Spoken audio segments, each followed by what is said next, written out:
एक दिन सौरभ जोशी मार्केट जा रहा होता है। तभी सौरभ जोशी को रास्ते में साहिल मिलता है। साहिल सौरभ को कहता है कि सौरभ दा आप कहाँ जा रहे हो। तभी सौरभ जोशी साहिल को कहता है कि मैं तो मार्केट जा रहा हूँ, तुम कहाँ जा रहे हो। यह सुनकर साहिल कहता है कि मुझे बहुत जरूरी काम है, इसलिए मैं 2 दिन के लिए बाहर जा रहा हूँ। थोड़ी देर बातें करने के बाद सौरभ और साहिल अपने अपने रास्ते निकल पड़ते हैं। थोड़ा आगे जाने के बाद सौरभ जोशी को एक मास्क रास्ते में गिरा हुआ दिखाई देता है। वो मास्क दिखने में बहुत सुंदर था, इसलिए सौरभ जोशी उसे अपने मुंह पर लगा लेता है। मास्क लगाने के बाद सौरभ जोशी को ये देखना था कि वो मास्क मेरे चेहरे पर कैसा दिखता है, और वो देखने के लिए सौरभ जोशी पास खड़ी हुई एक कार के शीशे के पास जाता है। और सौरभ जोशी उस कार के शीशे में देखता है तो क्या उसे अपना चेहरा दिखाई ही नहीं देता। फिर सौरभ जोशी उस मास्क को हटाता है और फिर से उस कार के शीशे में देखता है, लेकिन इस बार तो सौरभ जोशी को अपना चेहरा दिखाई देता है। और इसी कारण सौरभ जोशी को समझ आता है कि ये कोई मामूली मास्क नहीं है, ये जादुई मास्क है। फिर सौरभ जोशी उस मास्क को अपने घर पर लेके जाता है और सभी घर वालों को उस मास्क के बारे में बता देता है। और फिर सौरभ जोशी उस मास्क को टेबल पर रखकर फ्रेश होने के लिए चला जाता है और सभी घर वाले भी अपने अपने काम करने के लिए वहाँ से चले जाते हैं। थोड़ी देर में सौरभ जोशी फ्रेश होकर हॉल में आकर देखता है तो क्या उसका जादुई मास्क वहाँ पे है ही नहीं। इसीलिए सौरभ जोशी सभी घर वालों को हॉल में बुला लेता है और उन सबसे पूछता है कि जब मैं फ्रेश होने के लिए चला गया था तब तुम सब लोग क्या कर रहे थे। सबसे पहले कुणाली बोलता है कि मैं तो अपने रूम में अपना स्कूल का होमवर्क कर रहा था। चाचा जी बोलते हैं कि मैं तो गार्डन में घास काट रहा था। पीयूष बोलता है कि मैं तो साहिल के साथ किसी काम से मार्केट गया था। और चाची बोलती है कि मैं तो किचन में खाना बना रही थी। हाँ, तो इन सब की बातें सुन के सौरभ जोशी को पता चल ही जाता है कि उसका मास्क किसने चुराया। तो क्या अभी आप बता सकते हैं कि सौरभ का मास्क किसने चुराया? बता सकते हैं तो अपना जवाब कमेंट करके बताना।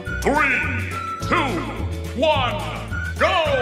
हाँ, तो सौरभ जोशी का मास्क पीयूष ने चुराया है, क्योंकि उसने बताया था कि मैं तो साहिल के साथ मार्केट गया था, जबकि साहिल सुबह से ही किसी काम से बाहर गया है 2 दिन के लिए। दूसरी पहेली। एक दिन सौरभ जोशी बाजार में कुछ सामान लेने के लिए गया था। तभी अचानक से बहुत तेज बारिश आने लगती है और सौरभ जोशी पूरा भीग जाता है। इसीलिए सौरभ जोशी सारा सामान लेके फटाफट से अपने घर पहुँचता है। घर के अंदर पहुँचने के बाद सौरभ जोशी अपने चाची से कहता है, चाची आप खाना लाओ, मैं कपड़े बदल कर आ जाता हूँ। यह कहकर सौरभ जोशी कपड़े बदलने के लिए चला जाता है। फिर बहुत देर हो जाती है, फिर भी सौरभ जोशी अपने कमरे से बाहर ही नहीं आता। इसीलिए चाची उसके कमरे में जाके देखती है और वहाँ जाने के बाद चाची देखती है तो क्या सौरभ जोशी का किसी ने खून कर दिया है। फिर फटाफट से चाची सभी घर वालों को वहाँ पर बुला लेती है और फिर कॉल कर डिटेक्टिव मेहुल को भी बुलाती है। थोड़ी देर में डिटेक्टिव मेहुल वहाँ पर आ जाता है। फिर डिटेक्टिव मेहुल उन सबसे पूछता है कि जब सौरभ जोशी का खून हुआ तब तुम सब लोग क्या कर रहे थे। सबसे पहले चाची बोलती है, मैं तो सौरभ के लिए खाना बना रही थी। कुणाली बोलता है, मैं तो अपने रूम में पढ़ाई कर रहा था। साहिल बोलता है, मैं तो बाहर गार्डन में घास काट रहा था। और फिर लास्ट में पीयूष बताता है, मैं तो अपने गेमिंग रूम में गेम खेल रहा था। हाँ, तो इन सब की बातें सुन के डिटेक्टिव मेहुल को पता चल जाता है कि सौरभ जोशी का खून किसने किया है। तो क्या अभी आप बता सकते हैं कि सौरभ जोशी का खून किसने किया है? बता सकते हैं तो अपना जवाब कमेंट करके बताना। 3,